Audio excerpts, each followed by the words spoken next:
तुमसे मिलने आई हूँ। अफसोस करना है?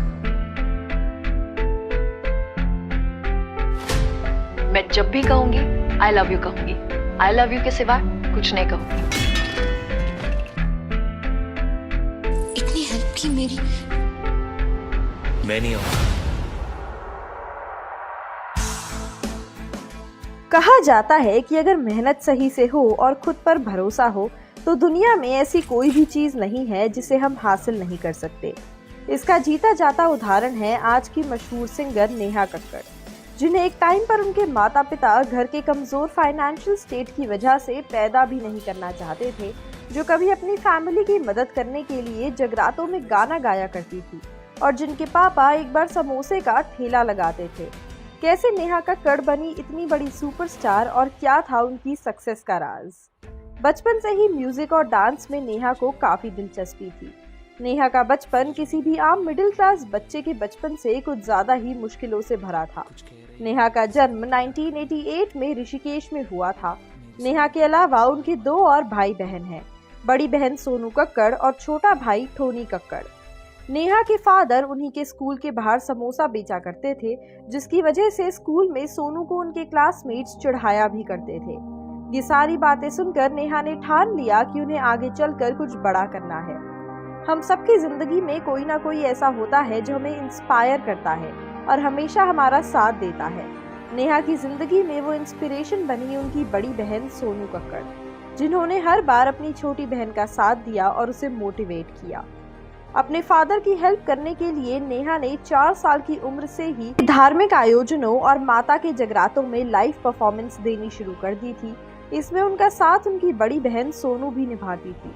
धीरे धीरे बड़े होने के साथ साथ नेहा और उनकी बहन को शहर भर में उनकी सिंगिंग की वजह से जाना जाने लगा और उनकी फाइनेंशियल सिचुएशन भी काफी सुधरने लगी थी और नेहा इतने पैसे कमाने लग गई कि उनके पापा को समोसे का ठेला लगाने की जरूरत नहीं पड़ती थी।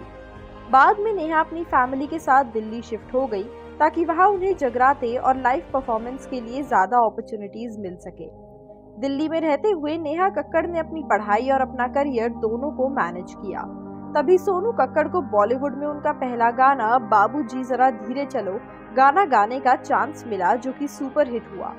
इसी बात से इंस्पायर होकर नेहा कक्कड़ ने भी बॉलीवुड में एंट्री लेनी चाहिए और उसी टाइम पर इंडियन आइडल रियलिटी शो का बहुत ज्यादा क्रेज था और नेहा ने इंडियन आइडल सीजन 2 में ऑडिशन दिया और उसमें सेलेक्ट हो गई। लेकिन टॉप 8 में जाने के बाद नेहा का इंडियन आइडल का सफर खत्म हो गया था। इंडियन आइडल में जाने की वजह से नेहा को काफी पॉपुलैरिटी मिली और लोगों ने उन्हें काफी पसंद भी किया। धीरे धीरे नेहा कक्कड़ की पॉपुलैरिटी बढ़ने लगी और उन्हें कई सारी जगहों से लाइव परफॉर्मेंस के लिए बुलाया जाने लगा और फिर एक दिन उनकी मुलाकात म्यूजिक डायरेक्टर प्रीतम से हुई। प्रीतम ने उन्हें आ देखे जरा फिल्म में गजब गाना गाने का मौका दिया, लेकिन बाद में नेहा के बदले सुनिधि चौहान ने उस गाने को अपनी आवाज दी। उसके बाद नेहा को AR रहमान के साथ काम करने का मौका मिला, जिसमें उन्होंने फिल्म ब्लू के टाइटल सॉन्ग के लिए अपने वोकल्स दिए। धीरे धीरे नेहा की पॉपुलैरिटी और ज्यादा बढ़ गई और उनका गाना सेकंड हैंड जवानी सुपर हिट हुआ और उसी गाने के सक्सेस के बाद से नेहा को बहुत सारे म्यूजिक डायरेक्टर्स और कंपोजर से कॉल आने लगी। उन्हीं में से एक कॉल था यो यो हनी सिंह का। हनी सिंह ने नेहा के साथ आओ राजा गाना बनाया, जो अक्षय कुमार की फिल्म गब्बर का था। उसके बाद नेहा ने हनी सिंह के साथ और भी कई गाने, जैसे कि मनाली ट्रांस, जो आज भी पार्टीज में सुनने को मिलता है, वो बनाया। नेहा के फैंस बढ़ने लगे और उन्हें बहुत ज्यादा रिकॉग्निशन भी मिलने लगी। 2017 में हमने नेहा को सारेगामापा लिटिल चैम्प्स के जज के रूप में देखा और उसके ठीक 1 साल बाद नेहा को इंडियन आइडल में भी एज अ जज चुना गया। नेहा अपने सक्सेस का सारा श्रेय अपनी फैमिली और सबसे बढ़कर अपनी बड़ी बहन को देती हैं।